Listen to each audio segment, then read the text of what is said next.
O apóstolo Pedro está chegando em Jope, está com fome, a turma resolve preparar, né, a comida, o almoço, mas a Bíblia diz que ele sobe ao terraço. Por volta do meio-dia, o sol comendo solto, mas ele diz, vamos orar, vamos buscar Deus. Quando ele está no momento de oração, ele tem um êxtase. Alguns acreditam que isso é um arrebatamento de sentidos, né? Ele simplesmente desliga do natural e ele entra numa percepção do mundo espiritual. Um lençol vem sendo baixado do céu, né, segurado pelas 4 pontas, e quando o lençol é baixado, o que ele percebe é que ali tem todo tipo de animais, todos. Aliás, a Bíblia é bem detalhada nisso, quando diz, contendo todo tipo de quadrúpedes, répteis da terra, aves do céu.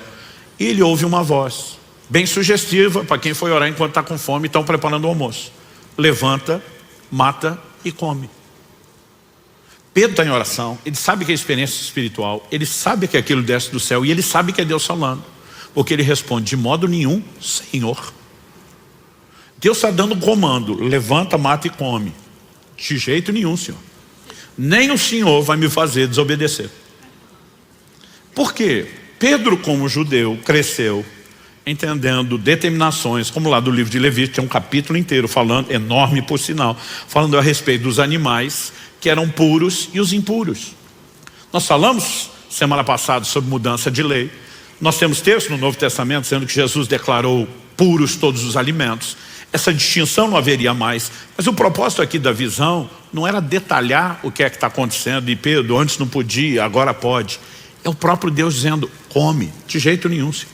Eu tenho um histórico de obediência e não é o Senhor que vai manchar o meu currículo. Ele está tão orgulhoso da obediência que a vida inteira lhe prestou, que agora ele está cego para continuar obedecendo. Dá para perceber? E sabe, eu costumo dizer que esse tipo de comportamento, ele acaba se tornando profundamente perigoso. Jesus falou a respeito disso em Lucas, no capítulo 18, de 9 a 14. Normalmente, a gente olha para os fariseus como se fosse só um bando de hipócritas. Eles não começaram como hipócritas. Eles começaram como um movimento zeloso de respeitar, obedecer a palavra, levar Deus a sério e se perderam no processo.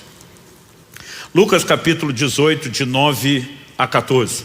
Jesus também contou essa parábola para alguns que confiavam em si mesmos, por se considerarem justos e desprezavam os outros. Então a parábola tem destino certo. Quem confia em si, se acha justo e ainda se compara a ponto de desprezar os outros, olhando com desdém, dizendo eu sou melhor do que você. Ele diz, 2 homens foram ao templo para orar. Um era fariseu, era o mais alto nível de um cara religioso. O outro era publicano, era o pior rótulo de pecador. O fariseu ficou em pé e orava de si para si mesmo.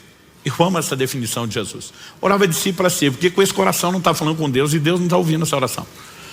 Orava de si para si mesmo dessa forma, ó Deus, graças te dou, porque não sou como os demais homens, roubadores, injustos, adúlteros, nem ainda como esse publicano. Jejuo 2 vezes por semana, dou o dízimo de tudo que ganho. Em outras palavras, eu sou o cara. Eu fico tentando imaginar o que é o publicano do lado dele, tendo que ouvir uma oração dessa. Senhor, eu te louvo que eu sou muito melhor que esse miserável do meu lado. Alguns de nós publicanos pensaria, publicano por publicano, pecador por pecador, já dava um couro no camarada do lado, dentro da casa de Deus.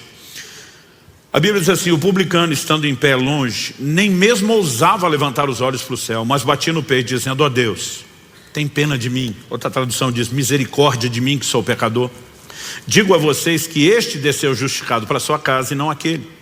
Porque todo o que se exalta será humilhado, mas o que se humilha será exaltado. Que esse texto seja devidamente entendido. Deus não está punindo o obediente para recompensar o desobediente. O assunto agora é humildade ou orgulho. E isso é o que está sendo abordado. Só que a Bíblia diz claramente que Deus resiste ao soberbo. Se tem algo que vai envenenar o relacionamento de qualquer pessoa com Deus, é o orgulho. E esse cara tem o orgulho da obediência. O senhor sabe que eu jejuo 2 vezes por semana, eu dou o dízimo de tudo, eu sou o cara. E quando você entra nesse modo de fazer o que deve, mas se gloriar por isso, você está desfazendo aquilo que fez. Porque a mesma Bíblia que mandou você fazer aquelas coisas, manda que você não se orgulhe. E quando você tropeça num ponto, você tropeçou em todos os outros. É como se não tivesse feito nada daquilo do qual você se orgulha. Aliás, o orgulho da obediência é contraditório. Porque não se trata de mérito. Nós falamos semana passada que a única forma de viver plena obediência é pela capacitação da graça. Então, no final, se eu e você obedecemos, tem que haver em nossos corações uma atitude de quem reconhece. Se não fosse o Senhor, ainda que eu tenha tomado minha decisão, levado a sério minha responsabilidade, se não fosse o Senhor e os seus recursos, eu não teria chegado lá. Como é que eu vou me orgulhar de algo como se não tivesse feito aquilo com a ajuda de Deus? Segundo, além de ser contraditório, Jesus fala em Lucas, no capítulo 17, de 7 a 10, de um camarada que diz que merece uma medalhinha no peito, escrito servo inútil. Ele diz, depois vocês fizerem tudo que foi mandado, vocês têm que se nomear servos inúteis, porque fizeram só o que tinha que ser feito. Em outras palavras, você não fez mais do que obrigação, está se orgulhando do quê? Então, nós precisamos entender que o orgulho da obediência é contraditório à ação da graça e faz a gente achar de alguma forma que isso não era a obrigação que nós temos que carregar. No entanto, quando eu olho para esses camaradas, eu fico me perguntando, será que eu e você?